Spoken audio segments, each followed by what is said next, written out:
The Murder Shelf Book Club contains disturbing content related to real-life crimes.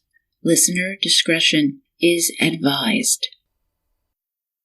Years later, Cecilia's daughter Lyle told a great-granddaughter of an occasion when Albin was berating Cecilia. Lyle, then only a child, grabbed a cast-iron pot and warned her stepfather, quote, "Motherfucker, if you don't leave my mother alone, I will kill you," end quote. Albin stopped the beating. From the Potato Masher Murder, Death at the Hands of a Jealous Husband by Gary Cisnecki.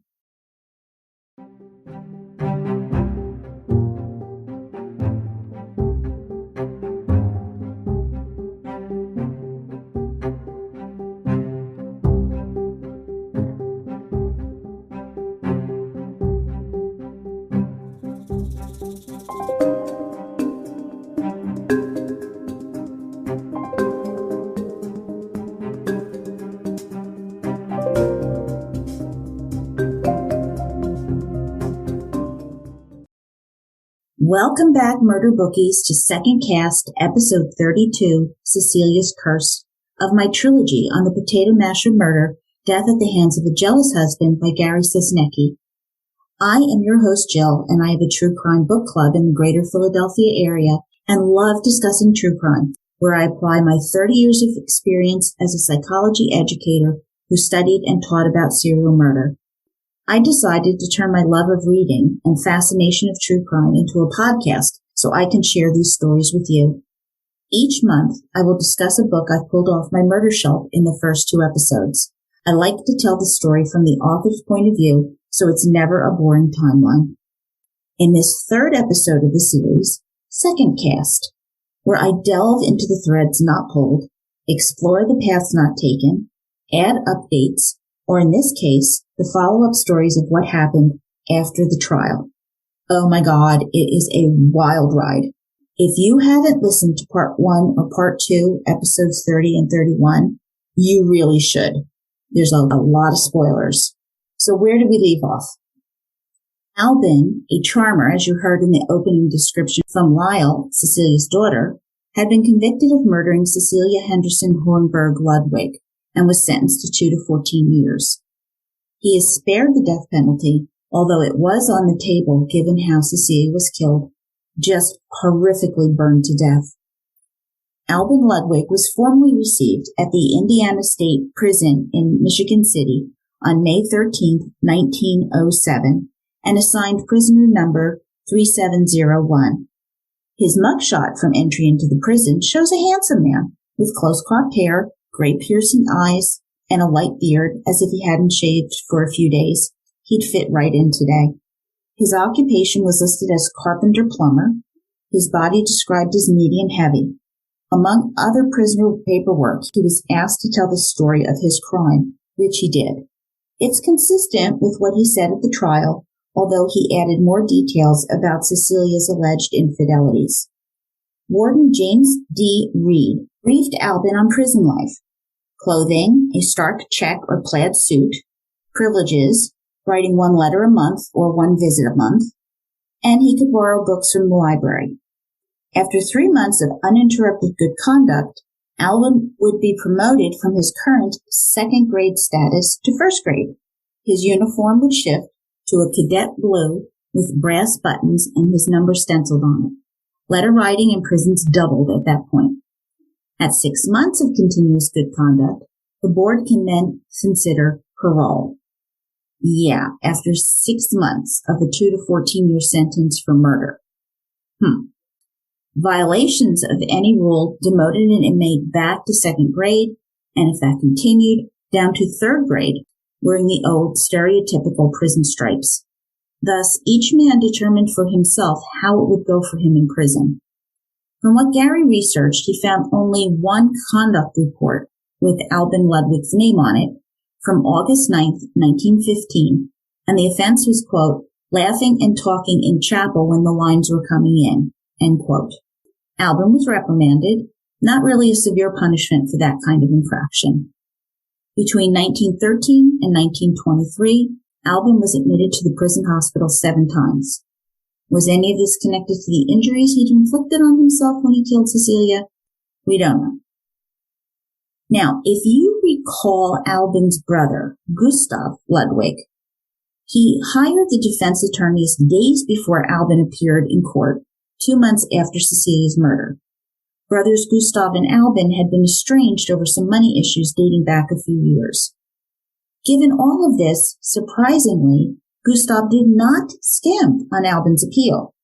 A 99-page document, Albin R. Ludwig Appellant versus the State of Indiana, was filed on December 31st, 1907, with the Indiana Supreme Court, which included a full discussion of the issues, how they were decided, the judgment, errors to be considered for reversal, a history of the alleged crime theories by the parties, 7 affidavits, 34 pages of recitals of evidence, and this was condensed.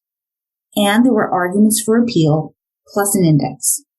The evidence remained wholly circumstantial. Would Albin remain in jail for this murder? Would Cecilia and her family keep the justice won at Albin's conviction? Well, let's find out. The appeal hinged on the following sequence of events.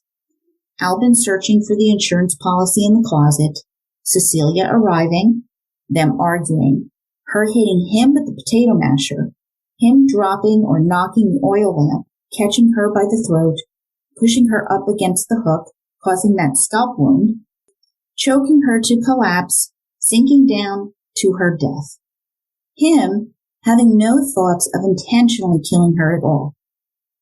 Horrified by what happened, he grabbed a razor, cut himself, and was rendered unconscious. The blood on the door casings and the stair rail being caused by the men from the neighborhood, the Good Samaritans, not Albin fetching kerosene to burn Cecilia, but the men who picked up the direly injured Albin, passed him through the window, and subsequently re-entered the home seeking to help more. Or maybe they were just being nosy. Albin did not start nor attempt to start any fire, not in the closet, not in the cellar, which may have been inferred from the sighting of the smoldering paper and ash in the basement. He was guilty of nothing of any higher degree than simple manslaughter, and that was the defense position. Among the 15 factors presented in the defense appeal, these are some of the more important points. I didn't cover all 15. I will spare you from that. Pieces of lamp were found in the debris in the closet by Gustav.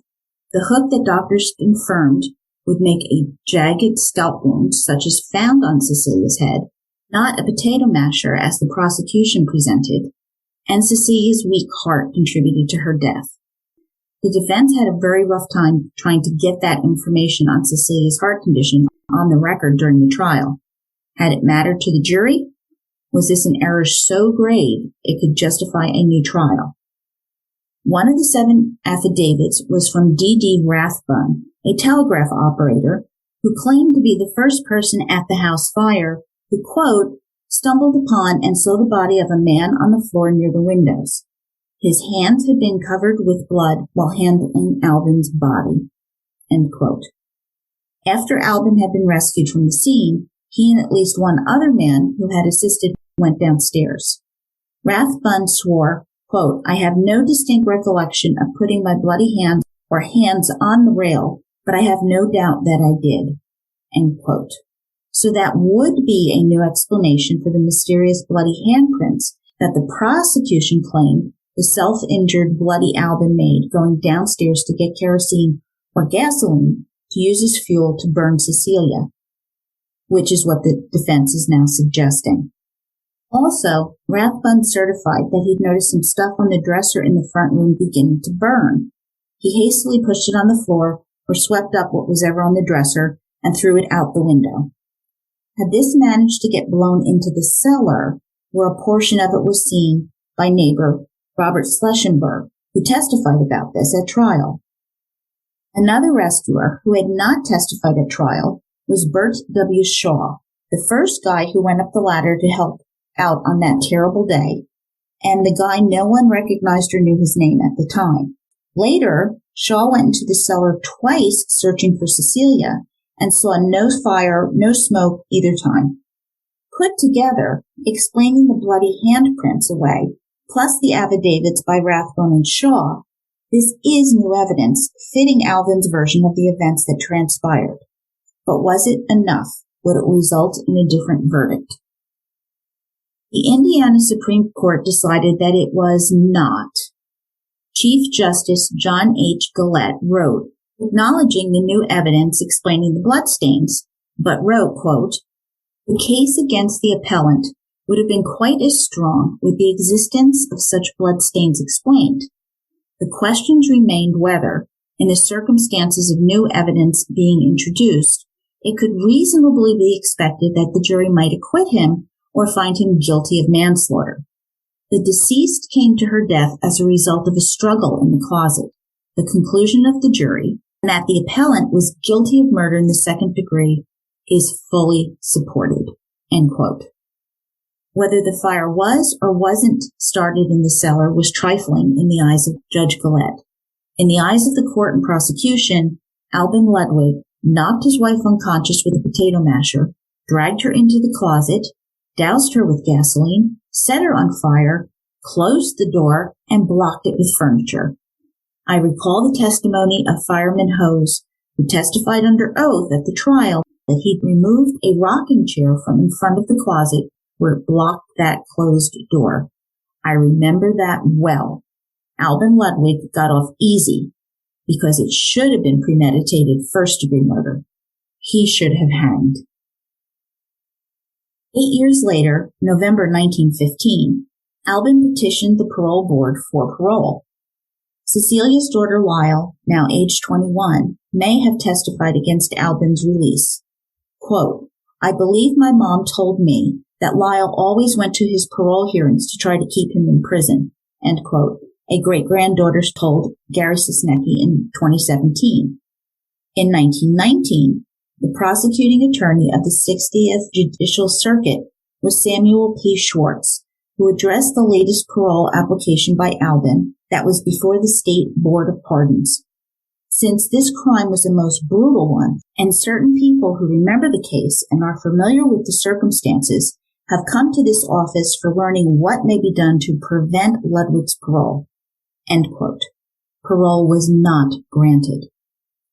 Now, 16 years later, January 17, 1923, Indiana Governor Warren T. McKay commuted Ludwig's sentence from life to 16 years, so he was now eligible for parole that May.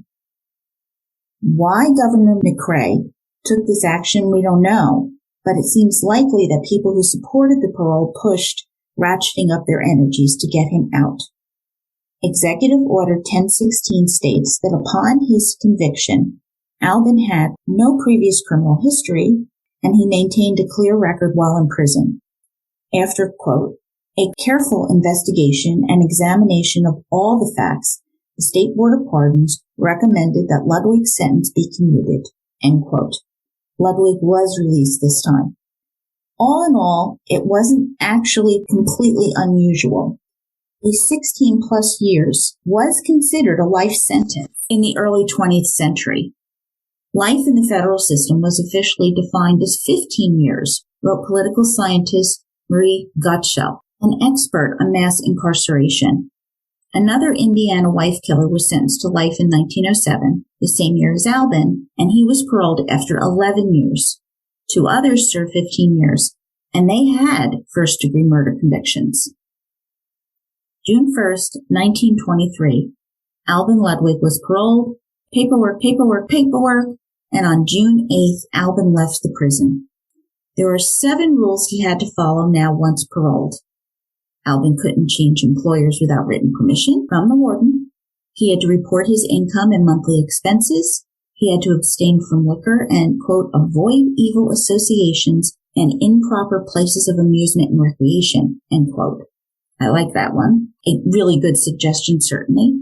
He could not carry firearms, and he, quote, "had to respect and obey the laws cheerfully," end quote, as he conducts himself as a good citizen. Albin got a job from George H. Whiteman, who, believe it or not, was formerly employed by the Elkhart Police Department, climbing the ladder from patrolman to superintendent.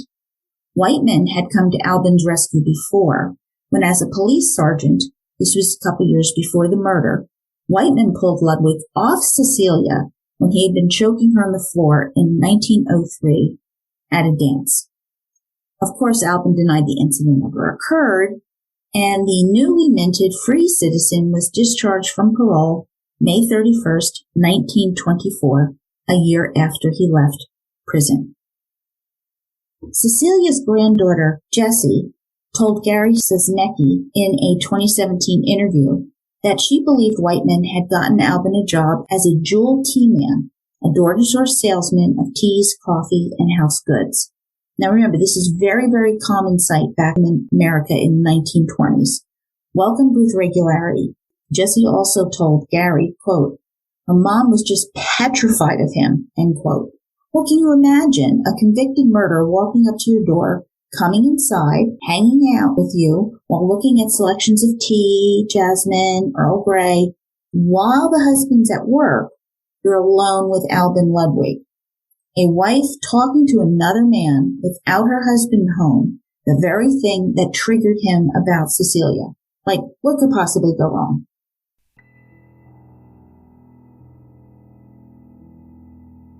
Hello, and welcome to the Jury Room. I'm your host, Kevin, and I will be covering anything true crime, from serial killers to cold cases, and everything in between. The Jury Room podcast is available on most major podcasting platforms. Don't forget to like, subscribe, follow anywhere you can. Stay safe, and thanks for listening. Well, by 1928, Albin Ludwig may have gone back into the restaurant business right near the old Monument Saloon that he'd once run. In Elkhart, he was listed as operating a lunchroom and living in an apartment above it. By 1932, the restaurant was called Ye Old Inn Restaurant. 17-year-old Albin went back to factory work by 1940, working at the Play Safe Company as a metal worker. During World War II, production shifted from playground equipment to U.S. Navy parts, and Albin moved from living above Ye Old Inn into the home of a 29-year-old unmarried woman who needed to take in a lodger for extra money. Now, I know he hasn't done anything since his release, but do you think that she knew about his history? Did she realize she had a wife killer in the next room? While Gary Sosnecki found no evidence that Albin remarried, stepdaughter Lyle believed that he had, as her great-granddaughter explained. Quote, Lyle boldly told the new wife what kind of man he was, end quote. Oh, there had been a fly on the wall in that conversation. At age 79, Albin filed a claim for Social Security, and in 1953, he was a retiree living quietly by himself at 110.5 East Franklin, back in the city where he was born, Elkhart. He died June 18, 1954, according to a single source that noted it at an Elkhart funeral home. No death notice was published in the local papers. Gustav Ludwig is buried with his parents and family members at Grace Lawn Cemetery, but Albin is in an unmarked grave in Rice Cemetery. It appears that his family was ashamed of Albin, had disconnected from him, and did not want to be associated with him, not even in death. He had outlived Cecilia by 48 years.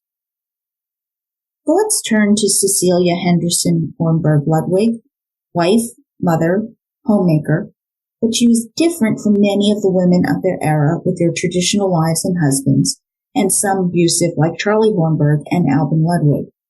Married, divorced, married again, Cecilia was not inhibited, not afraid to speak back to her husband, cursing as she expressed herself. She was referred to as a, quote, modern woman, end quote, a term Gary takes from an article written in the West Gippsland Gazette of Australia, then London's Daily Mail, and published in the South Bend Daily Times in Mishawaka, ironically, on September 25th, 1906. And although it describes Cecilia to a T, she likely never read this article, being murdered literally that afternoon. Both Cecilia's husband used violence against her to control her, which happens all too commonly in this era and still does today. And it was an accepted part of married life for decades. It is not okay. If you are struggling, abused, in danger, there are resources posted on my blog at www.murdershelfbookclub.com. Please, get help safely. Speak to the authorities, to a friend, clergy. Please, trust your gut, murder bookies. Get help if you need it. It is available. Right, a 1982 report on battered women by the U.S. Commission on Civil Rights traced wife beating in the U.S. to British common law, which condoned it as a punishment for misbehavior. In 1864, a North Carolina court, in the case of a man who choked his wife, ruled that this was acceptable use of force. Finally, in an 1871 Alabama court ruling, the legal right of a man to beat his wife was rescinded as a husband and wife, quote, stand upon the same footing before the law, end quote. However, there was a caveat, quote, if no permanent injury has been inflicted, nor malice, cruelty, nor dangerous violence shown by the husband, it is better to draw the curtains, shut out the public gaze, and leave the parties to forget and forgive, end quote. So as long as whatever went on behind closed doors and stayed there, whatever, no, that's unacceptable. But at least it was something and was starting to move in the right direction. But not for Cecilia. She rejected being anyone's punching bag, divorcing her first husband for cruel and inhumane treatment. It seems to be, for whatever complicated reasons, Cecilia was packing to leave Albin, and had she lived a few more hours, she would have likely had her trunk on the livery that Jean, her sister, had gone to fetch, and she would have been gone to safety, and a divorce would have begun. But she never made it out of that closet. A 1908 analysis on why divorces occurred in that era was written by William S. Barber for the Century Club of Indianapolis and the Marion County Bar Association, and cites several conclusions. One really summed up what had occurred in the Ludwig marriage. Quote, if neither the husband nor wife has reached the point for applying for divorce and laying bare the sores that every human being instinctively seeks to keep covered, though they continue to live together, they get farther apart in spirit and interests until the husband seeks in the society of some other woman or the wife of some other man the companionship and sympathy which they have failed to find in each other. Then a degree of separation is asked on the grounds of infidelity. End quote. So why did Albin kill Cecilia? Was it a if I can't have you, no one can type of thinking? Yeah, I think it most likely was, though I haven't got a lot of psychological background to use in analyzing Albin. Dr. Joni E. Johnson has written an article on the obsessive ex who cannot let go and move on. Dr. Johnson describes two types that fall under this potentially lethal umbrella. The first, who has no history of violence against his spouse. 20% of these homicides fall into this category, with the murder being the first act of physical violence. This personality profile describes the immature individual, self-centered, who constantly demands attention and affection and craves reassurance. The potential victim partner is blackmailed, usually through tears, that her husband will commit suicide, harm himself, building up the guilt. This is all done to control the partner in the relationship. When the relationship shatters and these tactics are no longer working, violence becomes the only option. Now, since we know Albin did have a history of violence against Cecilia, he isn't this type, but I thought it was worth mentioning. Now, type 2, according to Dr. Johnson, is the violent spouse with a history of impulsivity and substance abuse. Albin was known to allegedly drink, teasing back to the 1908 media that condemned Albin as a murderer, but only alleged him to be a drinker. Now, I don't believe Albin had a robust criminal history that can be a factor, but Albin did have a track record of failed businesses, inconsistent work, and a spotty payment history. Like type number 2, Albin was controlling in this relationship, using physical violence to gain control and keep his wife in line when Cecilia acted against his wants and beliefs. It made him feel dominant and more powerful and fed his belief that he is right.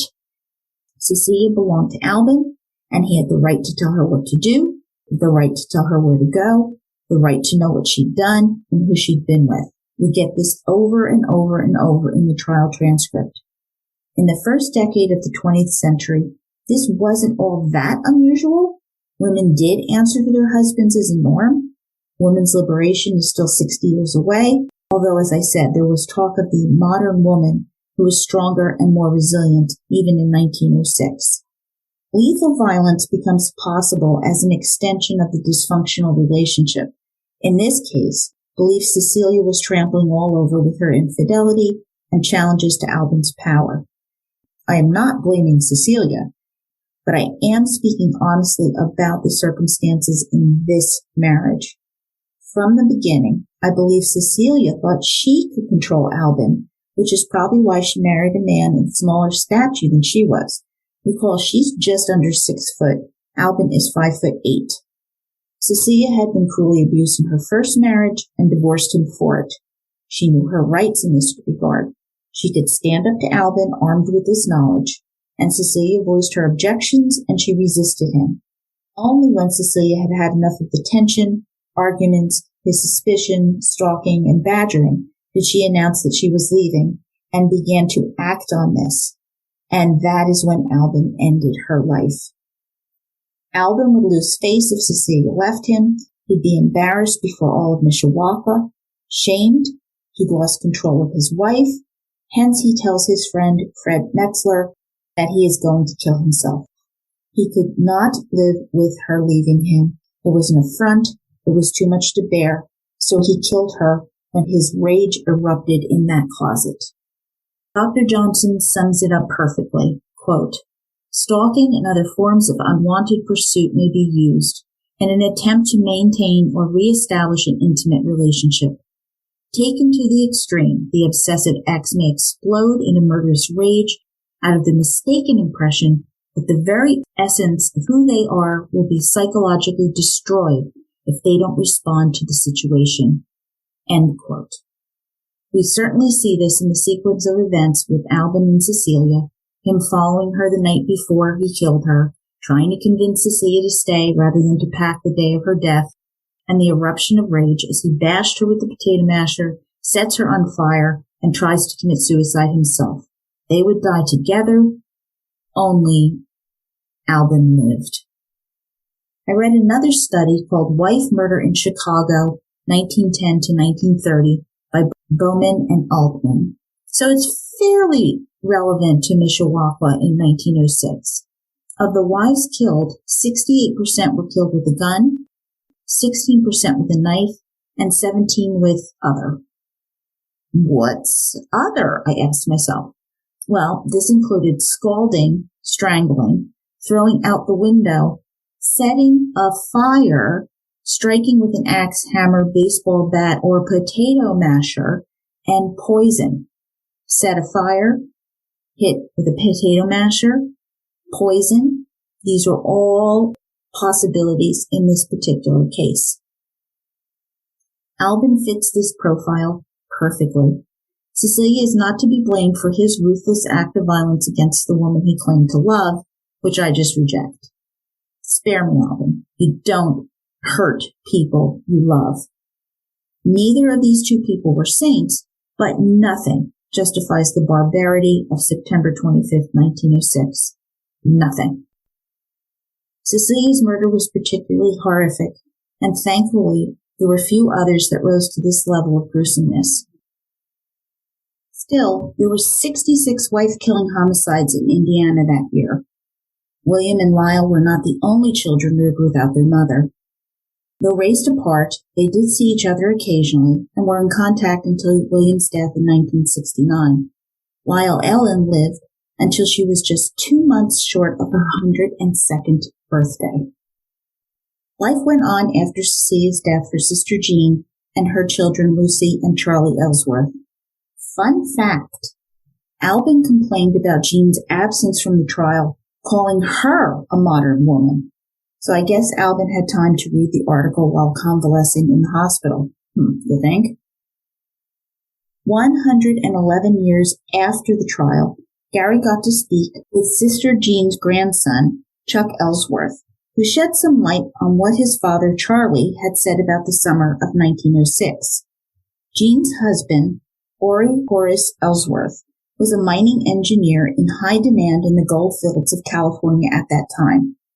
According to Chuck, Ori was a stable guy, hard-working, and kept his eye on the ball. Jean did not. She flitted in and out of railroad flats where they lived at will. Jean showed up in Mishawaka in July 1906, moving in with Cecilia and Albin, and she had no intention of returning to Ori. Hence her relationship with Fred Young. Chuck told Gary, quote, "I think when things started to look flat and railroad flat, she just took off," end quote. Good one, Chuck. However, Ori took a job with C&C Mining Works in Virginia City, Nevada, a huge job, a huge operation, and Jean came back. Ori was with C&C through the 1920s. Ori described Jean as a runaround who wouldn't stay at home when he would stay and take care of the kids. At some point, Ori and Jean divorced, and Ori married the love of his life, Anna. Sadly, Anna would die of a stroke in Ori's arms in 1934. He always spoke lovingly of her. Jean remarried, too, to William Jones Lee, a Scottish immigrant who went by the name Billy, and they all lived in California. Charlie Ellsworth, dad of Chuck, wasn't bookish like his father Ori, and didn't seem impacted long-term by the tragedy that befell Cecilia when he was only 7 years old. Charlie grew up to be a cowboy, a master with a lariat.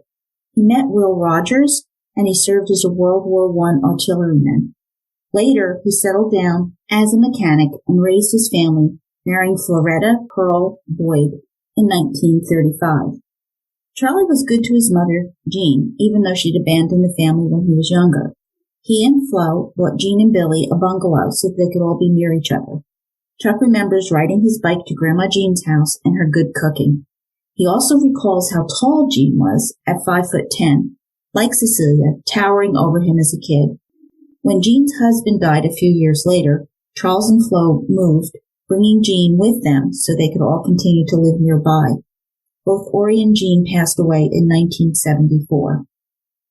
Charlie died on April 20th, 1997, at the age of 97, and his sister Lucy died December 3rd, 1999, at the age of 102, like I said. While Lucy didn't witness the murders, she was the last living person who had witnessed the events that followed. Chuck heard many stories from Ori and Charlie growing up, but the first of Cecilia's murder was when Gary approached him for this book. The murder had been a taboo subject.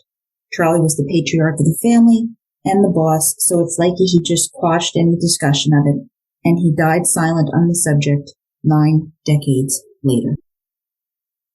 Now, some updates on the Ludwig case. Gary writes in the appendix that 10 years later, there was a brothers' reunion in prison. Gustav Ludwig joined Albin. Gus, as he preferred to be called, immigrated to the U.S. in 1883. He was a self-employed carpenter. He also knew plumbing and had become a naturalized citizen. When he was about 50 years old, Gus lived in Elkhart in a mortgage-free home with his wife Minnie and his mother Ida. For the first 40 years of Gus's life, he had been hardworking, energetic, thrifty, hence the lack of mortgage, and he was married to Minnie for 22 years with 2 daughters. But he also had a history of minor transgressions, riding a bike on the sidewalk, receiving a $9 fine, assault and battery, he received a $13 fine, some kind of fist fight in a saloon that was. The third arrest was for laying sewer in a yard without a license, an interesting hobby, but that was dismissed. The fourth time, Gus was sentenced to probation for trespassing. So it sounds like Gus is a man who liked to do exactly what he wanted and a pox on the consequences. So in April 1915, a Ludwig made the Eckhart Daily Review again. Gustav was the, quote, burglar caught dead to rights in local store, end quote. So approximately 9 p.m. in the evening, Gus was caught stealing in a warehouse called Bornemann & Sons hardware store. Several dry loads of goods were found in his barn, confiscated as evidence of the theft. Gus was released on a $700 bond, which is about $19,000 or 17,000 euros in 2022. He hired the law firm of Hugh and Arnold, and in the papers, Gus was described as a kleptomaniac. During Gus's trial, it came out that he had struggled with police officers. When taken to the police station, he had given a false address and a false name, Herman Frederick. But this was soon recognized because Gustav Ludwig, he's been living in Elkhart for, 40-something, 50-something years, so why bother lying about who you are, especially when you're the brother of murderer Albin Ludwig? I guess he just didn't think that went through. Searching his place, a tremendous amount of merchandise was uncovered. Points, oils, brushes, chisels, locks, braces, vices, stools, shovels, plumbing fixtures, and innumerable small objects, all bearing the name of Bornemann & Sons. So if this was all stolen, we have this master thief here, Gustav, at work. And 2 days later, we have a repeat. You cannot make this up. Gus was on the front page again. Sneaky little devil. A worker at Elkhart Gas and Fuel discovered that the gas meter at Gustav's home had been looped, and the gas was heating the stove but not registering any usage for the last 6 years. Clever scam, Gus. Got you caught, but clever scam. So delay. Evident Ludwig cases are never handled promptly. By October, the burglary case was filed in Superior Court, and the Elkhart Truth reports that the case would be heard in November. And by the May of next year, we're in 1918 now, nothing. So some legal technicality was holding up the trial, which would eventually become a moot point when Gustav is arrested again, late November 1917, for $40,000 worth of stolen items on his property. Maybe he is a kleptomaniac. Because this is just plain dumb, going out and stealing more stuff when you're facing trial for stealing stuff, which reeks of some kind of compulsion. A cousin of Ludwig's, Max Schumann, was also arrested. Now, this is a huge deal in 2022 money. This is about $865,000 or 765,000 euros. So this is really significant. Arrested, at first Gus insisted that he was starting a store, but he finally cracked, confessing that he was actually a fence for his cousin Max, who had been selling items as, quote, Frank Boss, Goshen, Indiana, end quote. Chicago law enforcement arrested Schumann, who was arraigned in Superior Court. Max Schumann was either 23 or 27, depending on the news account, and he worked for the American Express Company, and he was the head of the bad order department. Okay, his job was to repack and redirect packages that became broken in transit. So I can kind of deduce here that some of these goods found at Gus's were broken, and Max chose not to have them repacked. And then yet another parcel of goods arrives for Frank Boss of Goshen. So Schumann is running the scam right up until his arrest. Max confessed to prosecutor Oscar J., saying that was all him. He exonerated Gus Ludwig entirely. Max told Jay that he bought the articles at sales of unclaimed consignments. Both conspirators plead guilty on the morning of November 23rd, Schumann pleading guilty to grand larceny, and he's sentenced from 1 to 14 years in the state reformatory at Jeffersonville. Gus Ludwig is sentenced for the 2-year-old burglary at Bornemann & Sons, receiving a 2 to 4 year sentence in Michigan City. Gus's sentence is the same amount of time Albin received for murder. Theft and murder are equivalent in sentencing, huh? I'm not real pleased about that. All right, the delay in prosecuting Gus was a technological glitch. When stolen, the Borman Company had not realized the items were missing, so they hedged on filling out an affidavit against Ludwig because none of the evidence could actually be proven missing from the company. Well, obviously they figured it out. So off to prison went 49-year-old Gustav to Michigan City on December 18th, 1917, accompanied by a city fireman pressed into service by a deputy sheriff. Gus makes no trouble on the journey.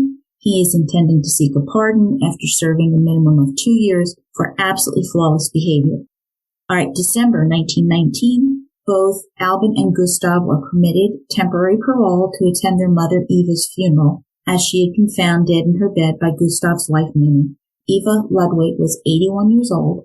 I have to wonder if having 2 sons in prison impacted her death by heart failure. We don't know, and broken hearts are known to keep beating until they don't. And now we see that Cecilia's curse is going to begin to kick in fully. The spillover from the Ludwig case doesn't end here. Prosecutor Joseph Talbot continues to make headlines, only this time he is the subject of investigation. This is about a year after the jury found Albin guilty. Late in 1908, Charles F. Haller, who is a South Bend attorney, files an affidavit asking Judge Walker Funk to appoint a committee to investigate prosecutor Joseph Talbot, who, according to Haller, has been violating his duties as an attorney. Now, this is a serious charge, and it could result in disbarment.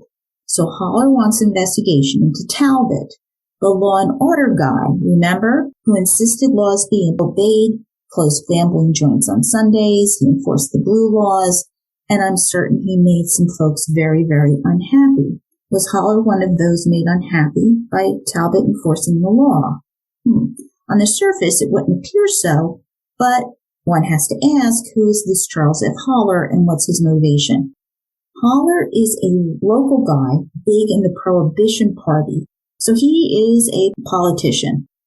Fun fact, the Prohibition Party plays an important role in the first part of the 20th century, resulting in the 18th Amendment to our Constitution, first approved by both branches of Congress and then 3/4 of the state legislatures, being ratified in 1919, creating a federal prohibition on the sale of alcohol in the United States. It will be repealed in 1933 when the 21st Amendment is ratified, and there's my little civics lesson for this series. Now, can you imagine prohibition being in effect right now with COVID? No. All right. So being a prohibition guy, it's likely that Haller approved of Talbot enforcing the Sunday blue laws, closing establishments that served alcohol.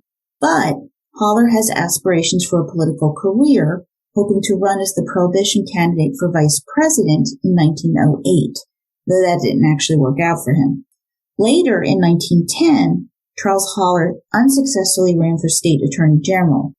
While the accusations against Talbot were not believed to be political at the time, I kind of think they were, even though Talbot's name was not released in the newspapers yet.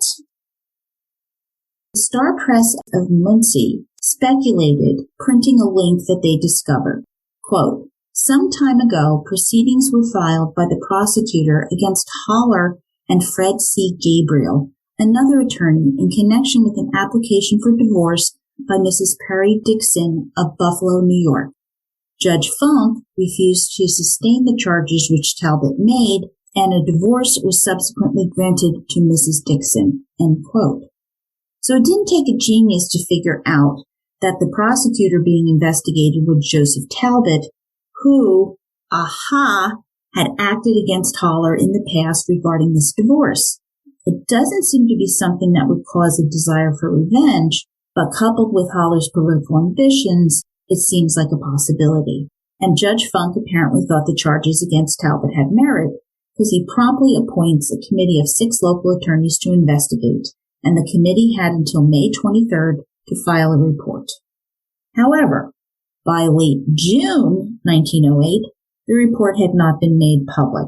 Up for re-election, Joseph Talbot was having a conniption fit. He rightly believes that if the report was released too close to the election, it was a double-edged sword. If it exonerated him, it could look to the public like he'd been whitewashed, which meant he couldn't actually be helped by an outcome in his favor.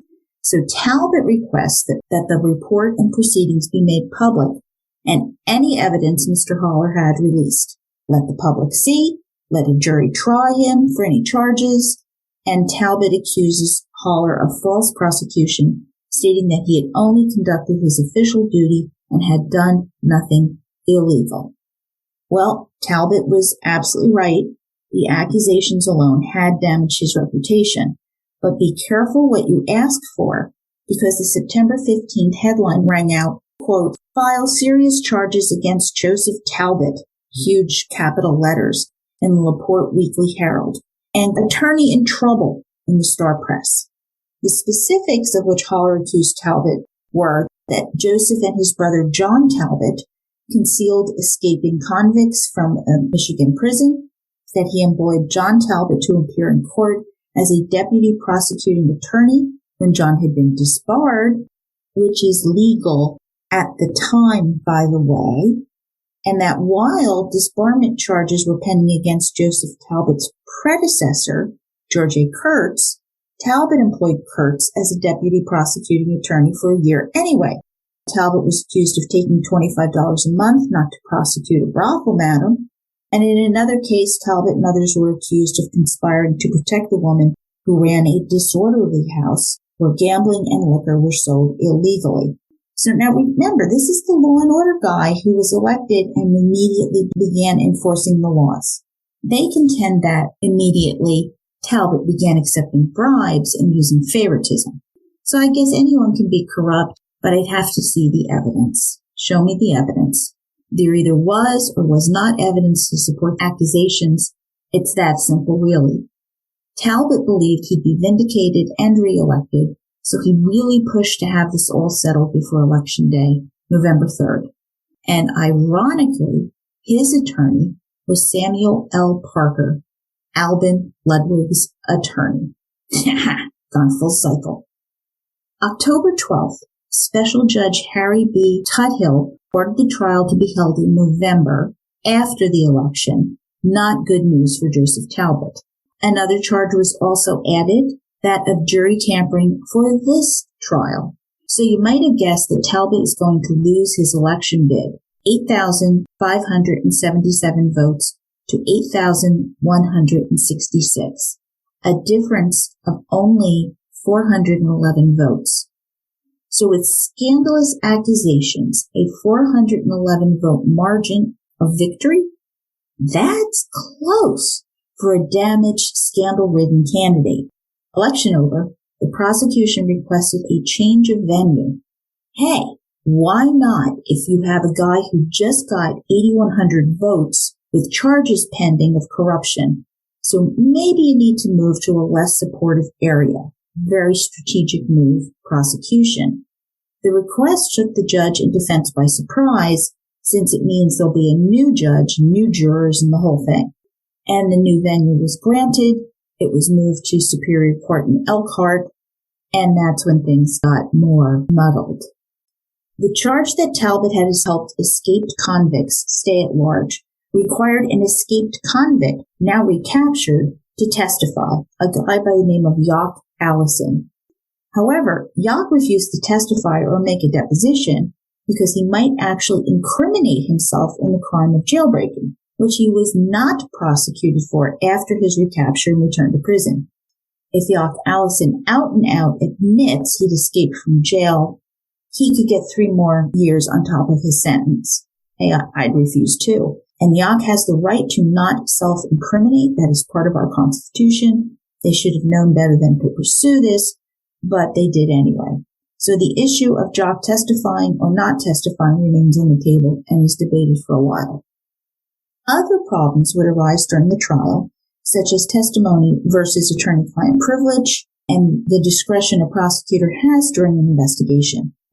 As Special Judge Anthony Deal of Goshen ruled, less and less of the evidence became admissible.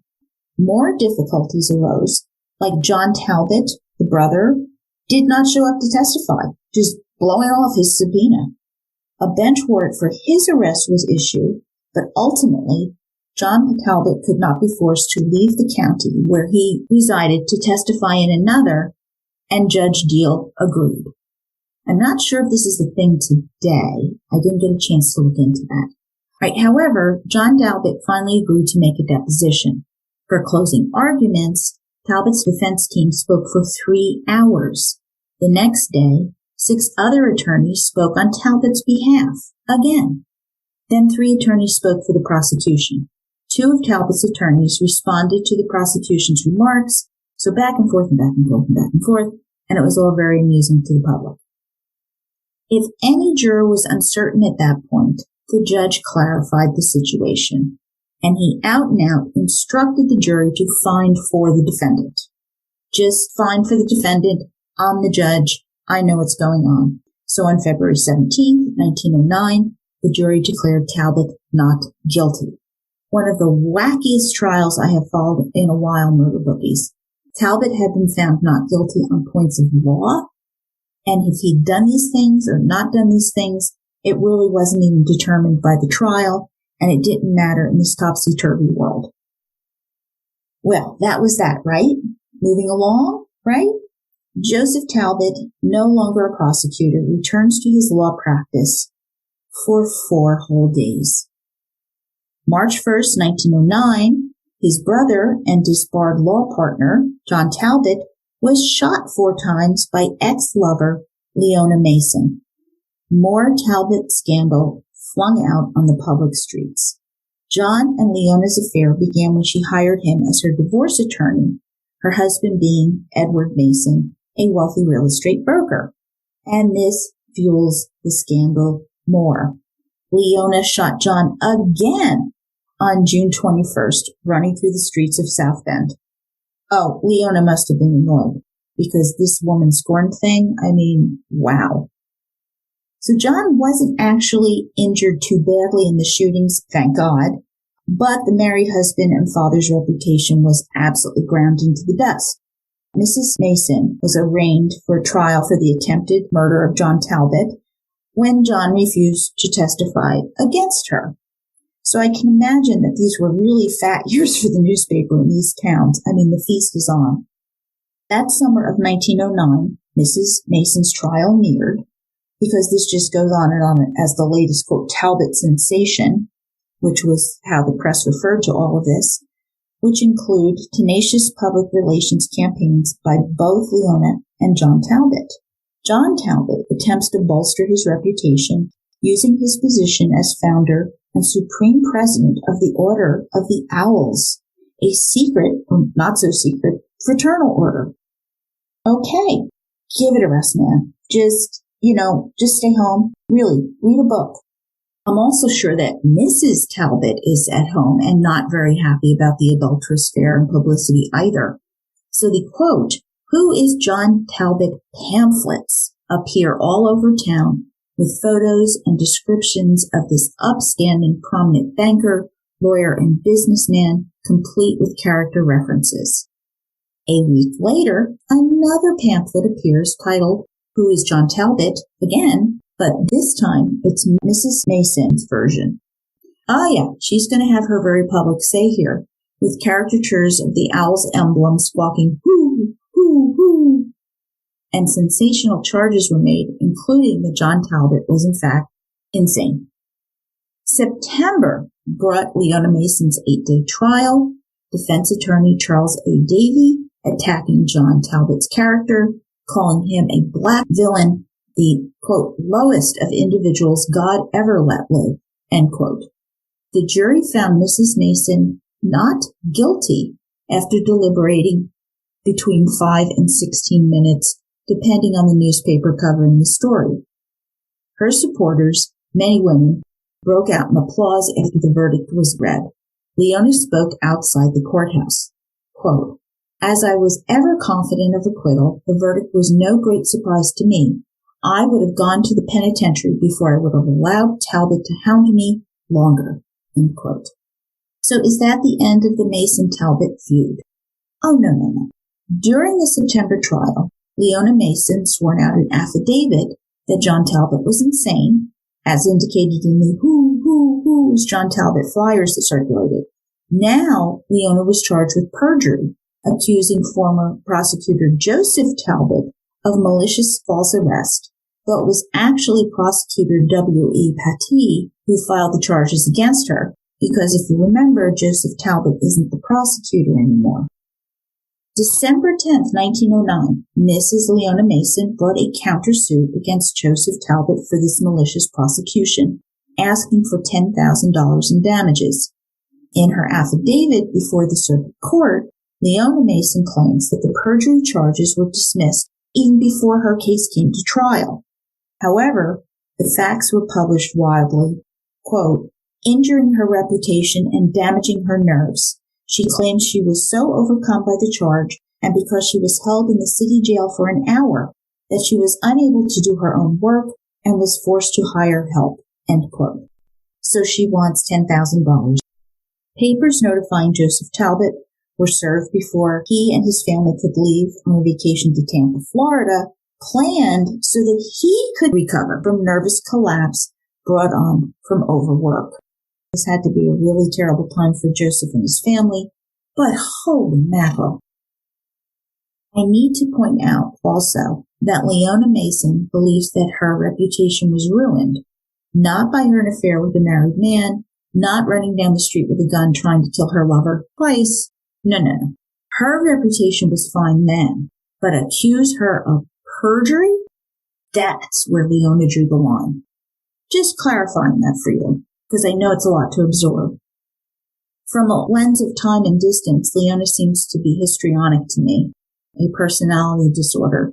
The three symptoms are 1, be uncomfortable unless you're the center of attention, 2, dress provocatively and exhibit inappropriate, seductive, or flirtatious behavior, and 3, shifting emotions rapidly. That seems to fit the bill for Leona. Now, Joseph Talbot just couldn't stay out of the news. By the end of 1909, a man named Norman R. Donathan filed sensational charges against Joseph E. Talbot for having been, quote, forced into a marriage distasteful to him. A suit to have the marriage annulled was filed with the circuit court yesterday afternoon, end quote. So Norman Donathan charges that he was arrested at work and taken before Judge W.B. Wright. Talbot was there as a substitute prosecuting attorney with an affidavit charging Donathan with a statutory offense. Prosecution believed that Donathan took advantage of a young woman, Goldie Barkman, and now he has to marry her. Talbot threatened to send him in jail unless he did so, and uncertain of what to do, denied his right to speak to an attorney. Donathan told the court that he was innocent. It didn't matter. A guilty plea was entered, and Donathan married Miss Barkman. It was recommended that he pay his wife a few dollars each week and finally give her money to leave the county. Donathan's story. He met Goldie Barkman on the streets 2 nights before the marriage was forced on him, and she threatened to kill him unless he accompanied her home. Donathan did so because he feared not to do so, and because she might become violent. The statutory charges were made against him 2 days later. Talbot's judgment is really going sideways getting involved in this. First, so Talbot can be a substitute deputy prosecutor, but why would you get involved in this mess of a case after making such a mess of your own professional reputation? So think about it. Rising attorney successfully prosecutes arson murderer Albin Ludwig in this ghastly crime killing Cecilia. Then he faces disbarment, loses re-election as a prosecutor. His brother's already shaky reputation is demolished by 2 attempts on his life by his lover of 6 years, Leona Mason, who wins at trial. And now Joseph Talbot is forcing a marriage. You have to wonder, has he lost his mind? And I'm not the only one. The name Talbot becomes associated with the word sensational, not for being a successful litigator, however. Struggling, Joseph Talbot falls into despair, which becomes public knowledge after he wandered away from his South Bend home on June 26, 1910, got into a trolley car, went several stops before the conductor kicked him off for not having a ticket. He was described as being in a, quote, deplorable mental condition, end quote, in the Elkhart Daily Review. A few weeks later, on July 6, 1910, Joseph Talbot was found in his South Bend home with a revolver and hammer looking for the sergeant of detectives. Okay, that's not good. And he's taken to the hospital for the insane in Detroit with a caring, sensitive headline in the Elkhart Truth, which read, "Talbot loses mind." Talbot was being treated for a mental disorder in the hospital at Kenosha, Wisconsin, when he died November 3rd, aged 36 years old. The Greatest South Bend Scoundrel You've Never Heard Of podcast about John Talbot suggests that Joseph Post got to the point where he couldn't function because of his syphilis, which is incurable at this time. Ooh. Syphilis can lead to insanity, so that does have a ring of truth to it. Joseph Talbot is buried in the Cedar Grove Cemetery in South Bend. What a sad, sad outcome. You see why I call this Cecilia's curse. Now, if the story hasn't been surprising enough, here is the twist. Yeah, we haven't gotten to that yet. Leona Mason, who got off on attempting to murder John Talbot, remarried her former husband, Edward Mason. Big surprise on us, but this was even more shocking to Edward Mason's fiancée of the time, Miss Lena A. Jocelyn. Quote, "A young Mishawaka woman of striking beauty," end quote, who claimed that Edward Mason was engaged to her.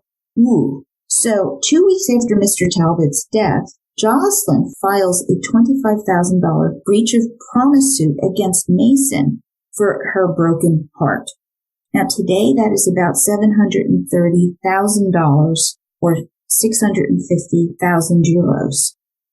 Fun fact, breach of promise to marry suits was much more common in the 19th and early 20th centuries, but is not gone completely. About 1/2 of American states in 2021 permitted a suit for breach of promise to marry. Now, historically, most of the plaintiffs have been female. However, virtually all states that allow such actions allow suits to be brought by either sex. Having a proof of a written contract, say a deposit you lost booking a catering hall for the wedding, helps prove the case.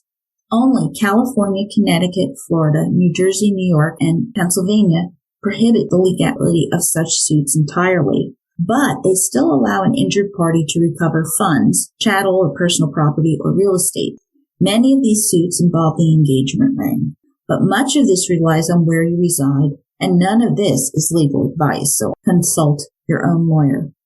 This gets worse, believe it or not, when Miss Jocelyn amends her charges in September 1911, adding seduction to the charges, plus the illness caused by the premature birth of a child and subsequent humiliation and anguish over her tarnished reputation.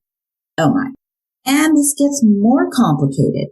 Mr. Edward Mason was certainly in the doghouse for sure.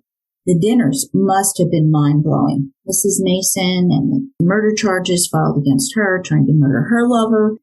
Mr. Mason seducing, proposing, and dumping pregnant fiancée. And we think society's gone to hell in a handbasket today. No, people just don't change. They really don't. Now, one more tidbit before I wrap up. If you recall, murderer William Eugene Cook was brought to justice at the same time in South Bend as Albin Ludwig, the other murder case that occurred at the time of Cecilia's death. Gary Cisnecki mentions this, but didn't get into the specifics, so I just had to look into it because I was curious. Who is William Eugene Cook, and what murder did he commit? Okay, here's a story you're not going to hear anyplace else, I assure you. In jail for stealing a bicycle, William Eugene Cook is sentenced to 1 to 3 years in prison at Jeffersonville Reformatory, run by Superintendent William H. Whitaker, same place Albin is in jail, when a guilty conscience got to Cook. A year into his sentence and about to be paroled, Cook confessed first to the prison chaplain and then to the superintendent himself that he had murdered a man. So what brought William Cook to commit murder? Why did he confess? Had prison actually reformed him? Well, let's find out. William Eugene Cook was born in Nyack Falls, Canada on March 25, 1878, to Marcine and Gertrude Cook. A farmer, William was one of 3 boys, with 3 sisters rounding out the Cook family. When he was young, his mother Gertrude separated from his father, who was a rather notorious alcoholic. When William was 13, he got arrested for throwing stones at a railroad train and being a nuisance. In 1893, 15-year-old William stole cigars from a cigar store and ran off to the World's Fair. Geez, imagine if he had run into serial killer H.8 Holmes while he was in Chicago at the World Fair. The what-ifs of history, they are so much fun. So William makes his way west to stay with his aunt, Mrs. Ella Skinner, in Nebraska. And there he steals some cattle, and he winds up in jail for the next 2.5 years. Well, on his way to being a habitual criminal, William Cook makes his way back to Cleveland, determined to turn over a new leaf and live life as a good man. But William got to drinking and wound up in jail there too. And this pattern is going to repeat itself until 1898, when he enlists to serve in the Spanish-American War, serving with the 5th Cav, and he is sent to Tampa, Florida. Very short time, he is taken with fever and was sent to Atlanta, Georgia to recover. Recovered, he tried to get his discharge from the Army, and failing that, William deserted, because making bad choices is what William does. Back in Cleveland, William is arrested for desertion. I mean, who saw that coming? And he's sent to Columbus, Ohio, where he escaped from the guardhouse, eluding the officers. This time, William goes to Michigan and resumes robbing houses for a living. He did attempt to get actual jobs, but he drank so much he just didn't last. Not one to give up, William wound up working at the Windsor Coal Company, and he had been working there for a brief stay when he was asked to go collect some money for the company. Gee, what could go wrong? Let's let the fox guard the hen house, why don't you? So William Cook did exactly as instructed. He went and collected the money and then went off to spend it too. And caught, there's no question of what transpired. The authorities sent him to the workhouse for embezzlement for 3 months. After this, because it had gone so well the first time, William decides to enlist in the Army again. This time it's May 1899, and he's going to be with the 4th Cav, and they start out for the Philippines, which is at the end of the Spanish-American War. The Philippines would become American protectorate, so a colony without calling it a colony. Dang if Cook didn't make it all the way to San Francisco, where they were arresting deserters. Afraid of being arrested, he ran off, deserting again. From San Francisco, he went to Idaho, to Wyoming, Colorado, holding up people and robbing them along the way. June 1899, somewhere riding a grain train from Nebraska and Colorado, Cook was in a train wreck that badly injured him. In an interview with the South Bend Tribune, William explained that the railroad company paid his board and doctor's bills while he was in the hospital in North Platte, Nebraska. Once recovered, he returned to robbery and holdups, but he decided to be a good man again, and he broke ties with all of his criminal associates. He took a job herding cattle, which was great, until he began to steal them and sell them. Oh my God, what a slow learner. In 1901, after being shot and wounded robbing places in Canada, William wound up in Elkhart, Indiana, working for J. Keasley's Brickyard, earning $4 a week plus board. He did not drink, and he did not steal for 2 months. There he met Rosie Hall of St. Joseph's County, daughter of Alexander Hall, and they married on August 31st, 1901. Rosie and William lived in Elkhart, where William went to work for a coal dealer. He worked there for a few months, quit, and this pattern would keep repeating itself. Eventually, they moved in with Rosie's family, and as you might guess, their married life was stormy, at least according to the accounts I found in the South Bend Tribune. William told the reporter, quote, "I did not provide for my family, and in fact, I was drunk about all the time.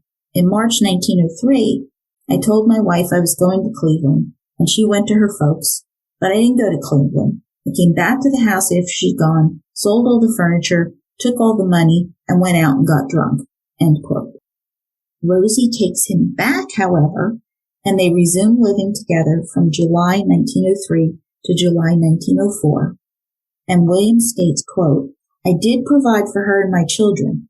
I didn't steal or rob anybody during that whole year," end quote. I'm sure that Rosie was praying that he'd gotten himself together here, but it was not to be. By late August 1904, he's gone off to Benton Harbor, Michigan, where he was working in a livery stable, and he and an Englishman would steal stuff from the commission house and sell it. Not long after, he headed for Granger, Indiana, staying with his wife's folks once more, where he stole the bicycles, which I started the story with his brother-in-law helping him, leading to their arrest. Since Rosie's brother was a kid and scared to death, he confessed to the police everything and they let him go.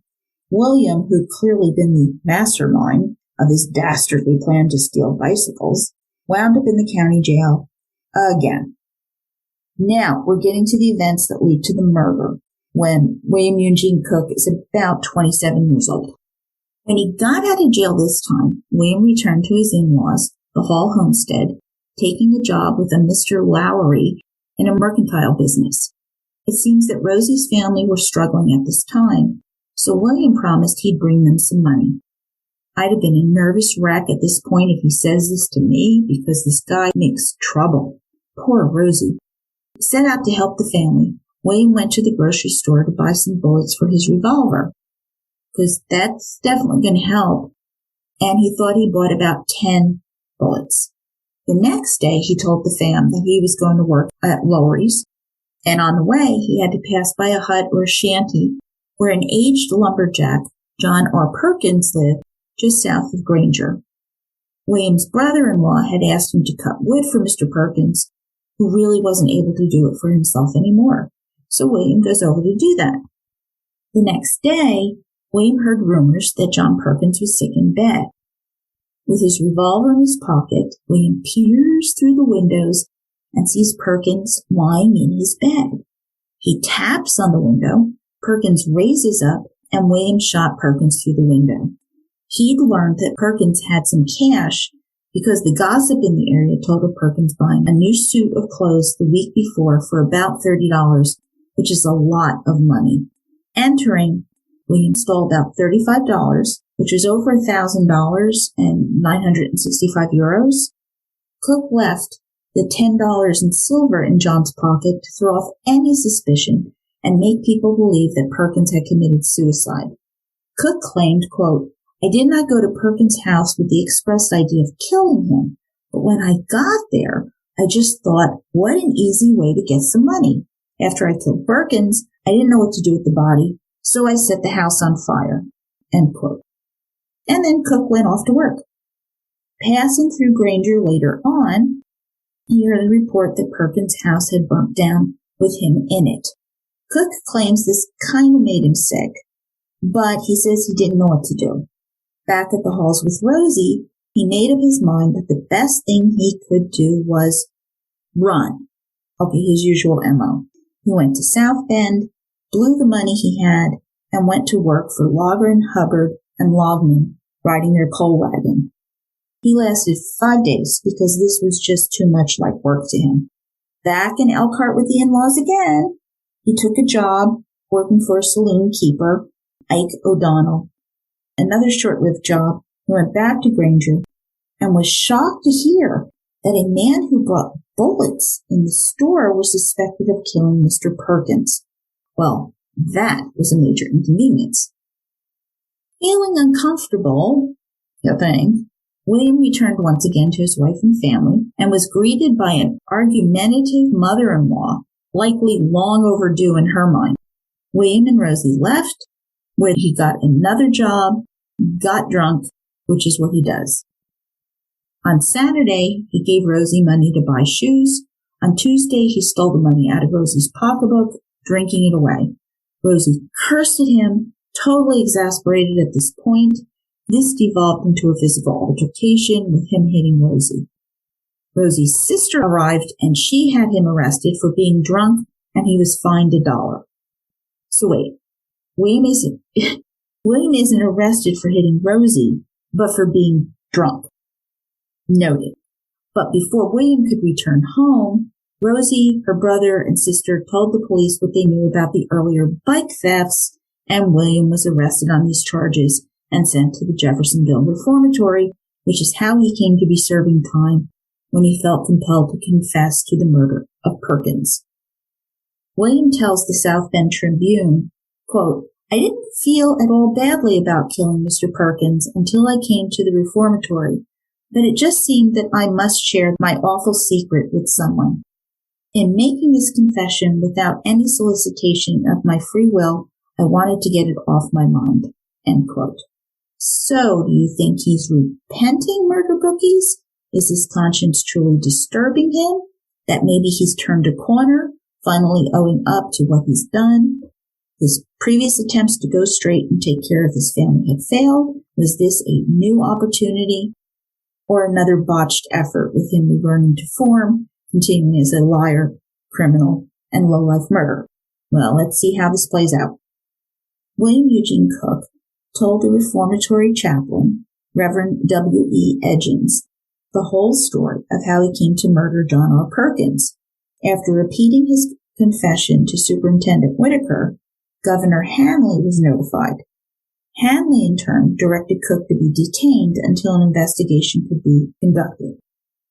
It was perplexing because while in prison, Cook had been a good prisoner with an exemplary record, and that's why he was up for parole. They investigated and they found evidence that Cook was in Granger the day of the fire and death of Perkins, and was seen near the hut about the time of the fire, and had not been to work at Lowry's that morning at all. All circumstantial, but still evidence.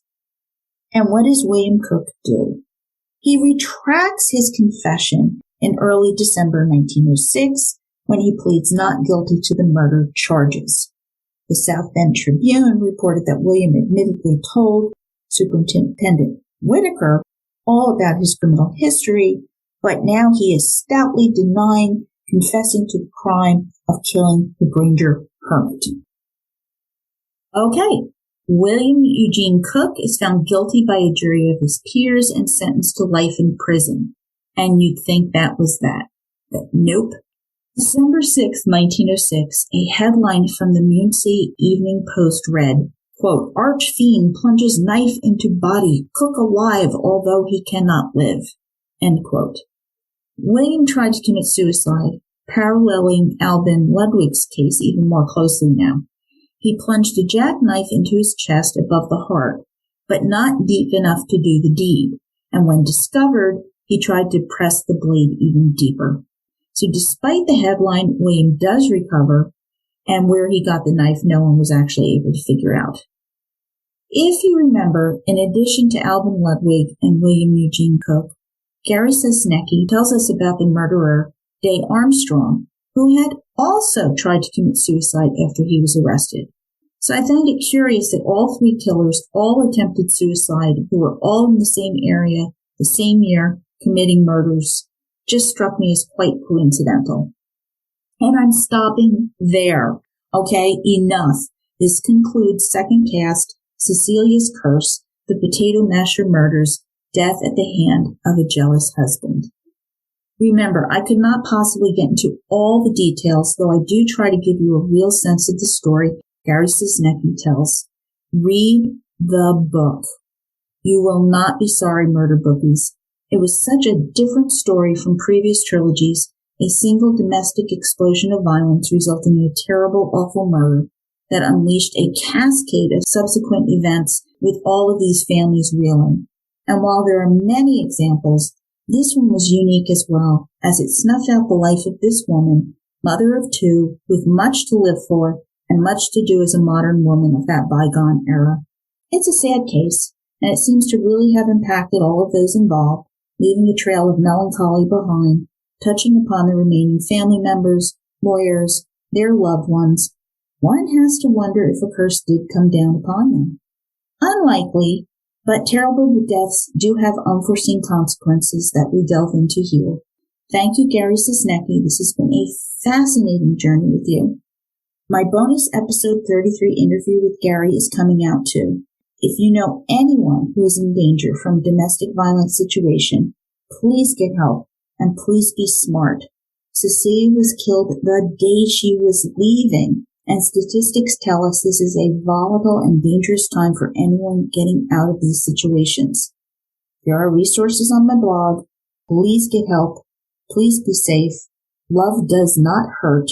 Trust your gut always. And my choice for our next book is The Bike Path Killer by Mackie Becker and Michael Beebe. The bike path killer terrorized Buffalo, New York for over 14 years, mercilessly raping and killing his prey, and then eluding law enforcement at every turn. And then he seemed to vanish. Was he done? Locked up? Dead? Read along with me and cuddle up, because this is a page-turner that left me so uneasy. Oh my God, what a story. Thank you for listening. Please leave a 5-star review and buy me a coffee if you can. Yep, I'm now on Buy Me a Coffee, Murder Shelf, BKCB site. The link is on my blog. Both will really help me grow the podcast and reach new murder bookies.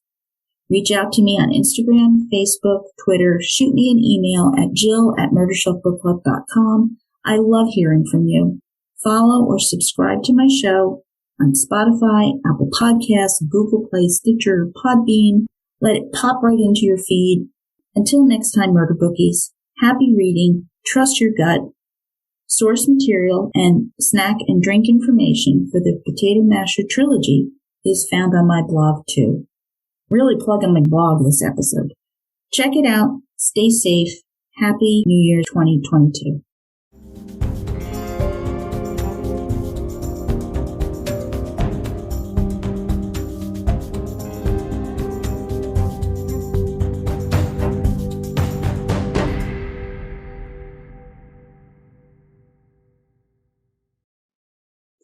Written and produced by Jill.